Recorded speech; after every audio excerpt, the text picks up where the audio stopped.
says, I want to listen to story time.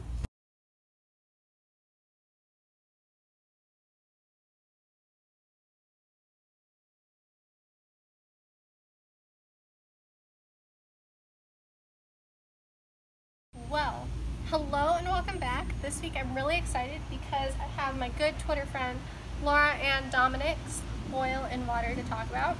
It is yet another paranormal romance. This one is, oh, I thought there was something. This one is a vampire story. And what's interesting about this is there are kind of 4 main characters. So there's Elsie, who's a human. There's Opal, who's this like badass, powerful, but nobody knows why she's so powerful vampire. And then there's Sai, who is the love interest kind of for both. And I say kind of because his relationship with Opal is really kind of not what you would expect. And there is Amber, who, I'm just gonna throw it out there, she's kind of crazy. So the back describes it as when Elsie falls in love with Sai, she doesn't know that his ex Amber is Opal's only friend and a vampire. Amber has targeted Elsie as a victim in a timeless revenge ritual, and her rage will force both Elsie and Opal to confront their weaknesses and find their strengths, or lose everything. Already, just off the bat, like reading the back of the book, you know there's going to be drama. Also, just seeing how thick this book is, you know there's going to be some drama. And let me tell you, I lived for it. Don't tell my boss, but I spent way too much time on the clock reading it when I shouldn't have. Don't worry, I answered all my phone calls that I had to. But no, like, this is just a very captivating book. So the first, I don't know, probably about half, every couple of chapters, sometimes it's every other, sometimes it's like every 2 or 3, it goes back and forth between Opal's perspective and Elsie's perspective. The timeline is a little interesting because you think that they're happening in the same town-ish simultaneously, but really there's a little bit of a difference. Opal's timeline is a little bit ahead of Elsie's, but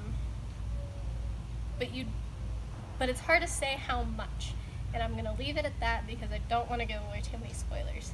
Anyway, so Elsie's a normal human. She has student loan debt. She has a great group of friends.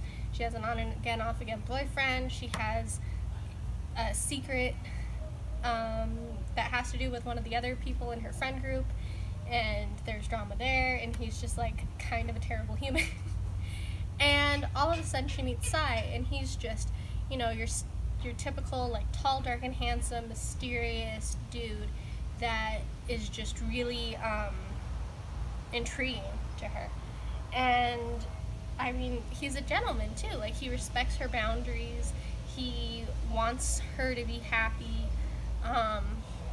It's kind of funny because when Sai actually meets her parents for the first time, her mom freaks out and is like, "What are your intentions with my daughter?" And he's like, "I just want her to be happy and like safe and stuff. I just want her to be good to go. If that's with me, great. If not, like, that sucks for me, but whatever's best for her." Opal, meanwhile, like I said, badass, tough vampire.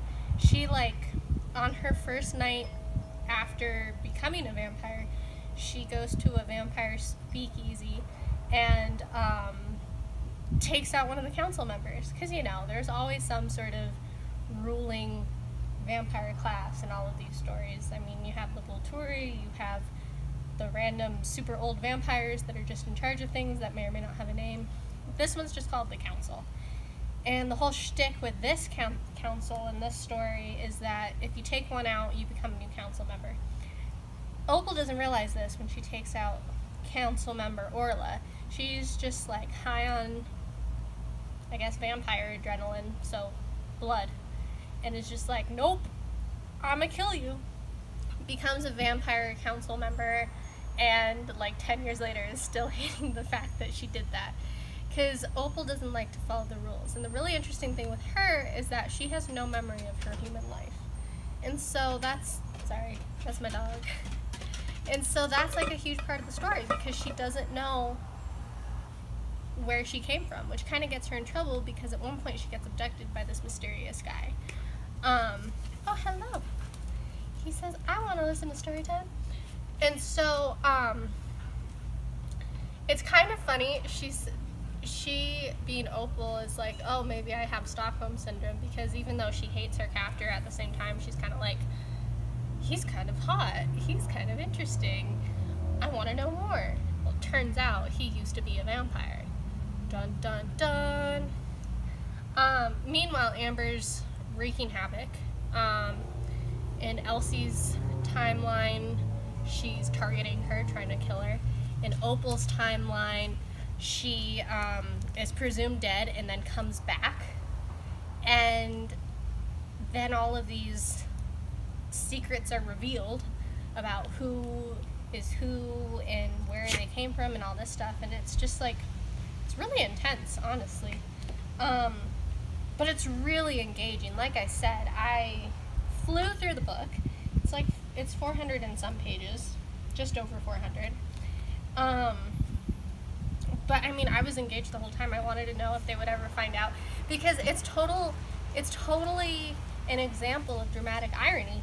I don't know when exactly I figured out the plot twist, and it was kind of funny because I was like, wait a second, I think it goes like this. I think this is what's happening here. And then, I don't know, probably about 50 pages later, sure enough, I was right. I was like, yes!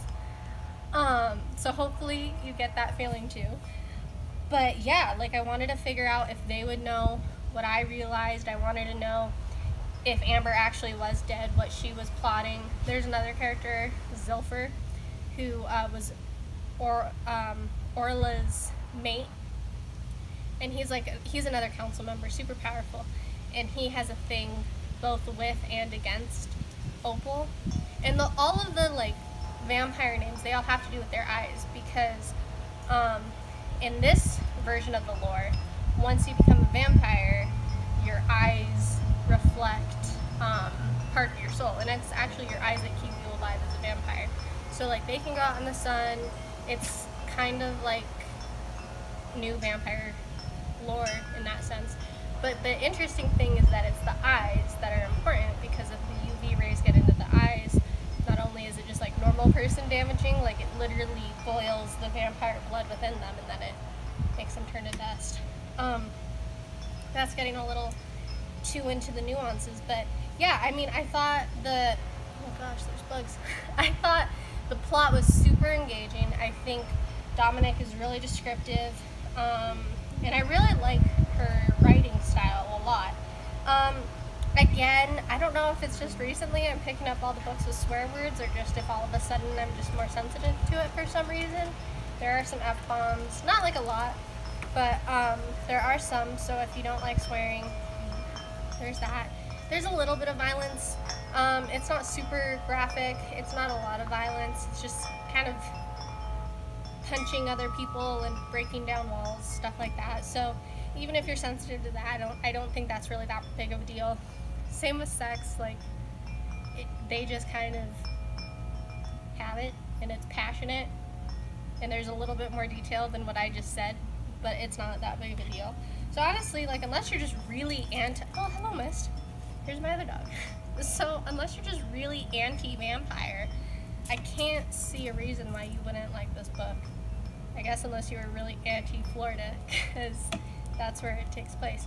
But no, I think it's really interesting, and I really, like I said, I like the plot, and I think that's what really carries this story. Because, I mean, the characters are well developed, they're super relatable. It starts out where Elsie she's like reading a vampire book, and she's like, oh my gosh, why can't I find a guy like that? I'm like, oh my gosh, Elsie, same, girl. So I really enjoy that part. But I think it's just really this plot that makes it really interesting and engaging and a good read. So that's all I've got for Oil and Water. Next week, I am reading an ebook, so I don't have a physical copy to show you.